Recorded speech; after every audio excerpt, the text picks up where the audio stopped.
Inges, buen día. Vamos a ver la unidad 2 acerca sobre y de los servidores de las bases de datos. Recordemos que en las bases de datos distribuidas siempre van a estar en servidores o conectadas globalmente. Aquí vamos a conocer qué son, vamos a conocer sus funciones, su uso y algunos tipos sobre los servidores de base de datos. También aquí vamos a conocer cómo implementar ese tipo de base de datos. Entonces vamos a comenzar con este lo que es la base de datos. Aquí se movió. Vamos a ver. Bueno, ¿qué son los servidores de base de datos? También conocido como Database Server o RDBMS, Relational Database Management System.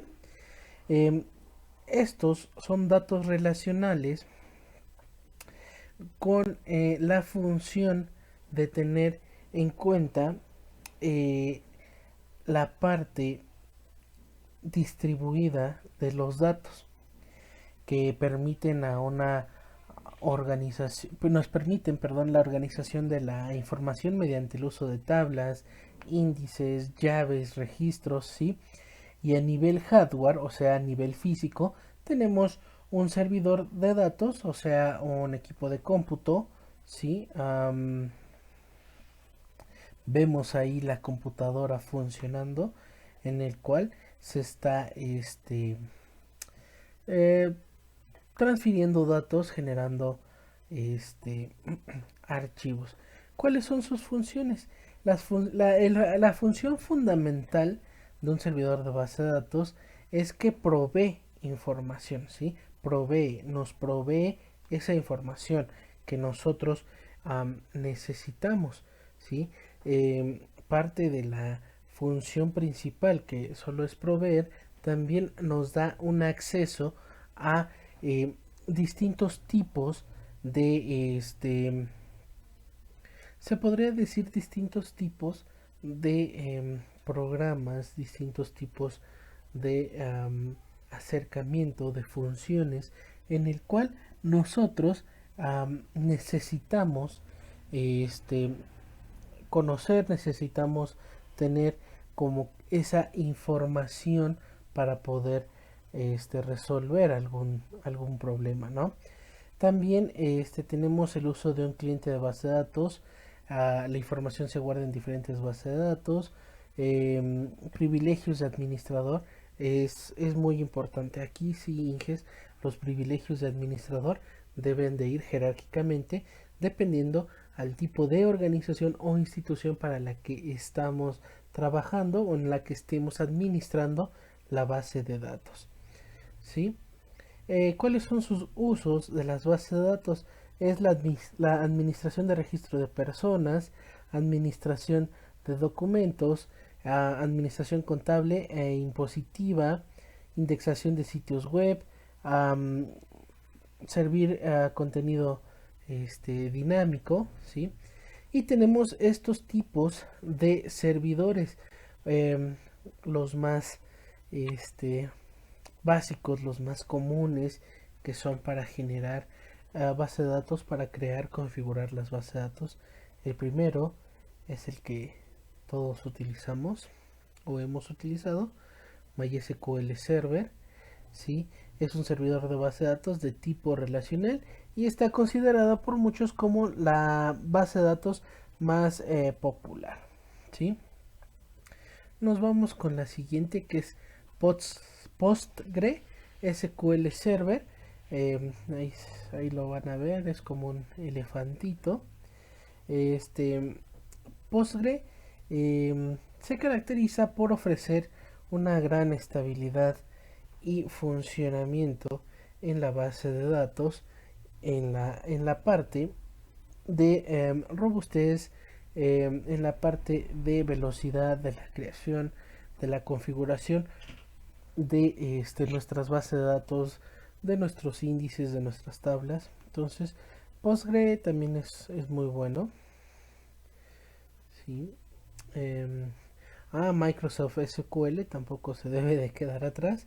Esto ya es para algún tipo de empresa que está asociada más con la parte de Microsoft, que ha comprado más software de Microsoft, y pues Microsoft nos da como ese soporte en el cual podemos tener eh, almacenada o almacenados nuestros datos en este tipo de base de datos que es Microsoft SQL Server.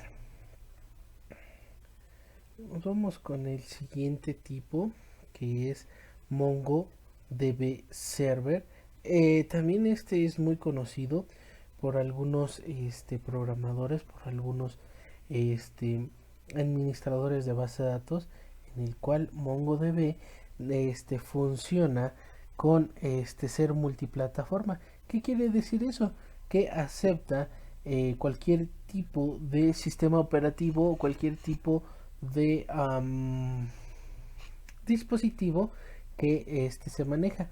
Aquí tenemos, puede correr las bases de datos en Windows, Linux, Mac, Solaris, ¿sí? Um, Tiene replicación de datos, eh, tiene un buen almacenamiento de archivos, ¿sí? Es muy bueno indexando los datos, entonces MongoDB funciona muy bien. Eh, Obvio, como les comento, solo es para ya gente o profesionales que ya se están dedicando a la cuestión de los datos, administrar datos, sí, parte de analistas, um, creadores de sitios web, sí, les puede servir esto. Okay. La arquitectura de hardware y red para un servidor de base de datos. Dentro de esto, Inges, vamos a utilizar discos sólidos que nos ayudan a la transferencia de archivos más rápida, los servidores con ciertas características de almacenamiento, con ciertas características de transferencia de archivos, de ejecución de archivos, de programas, ¿sí? Ahí ya podemos entender esa parte, ¿no? En el cual necesitamos una computadora altamente de capacidades altas, de capacidades superiores a las normales que podemos encontrarnos por ahí en las tiendas departamentales. Entonces podemos tener en cuenta algún tipo de capacidad alto para poder hacer funcionar una base de datos este, para, para alguna institución, alguna organización. ¿Qué servidor de base de datos debo de elegir, de utilizar? En este caso, Inges, como estamos empezando, lo primero sería MySQL Server, que como les digo es uno de los buenos, de los que no son tan robustos, de los que son un poquito más amigables, ¿sí?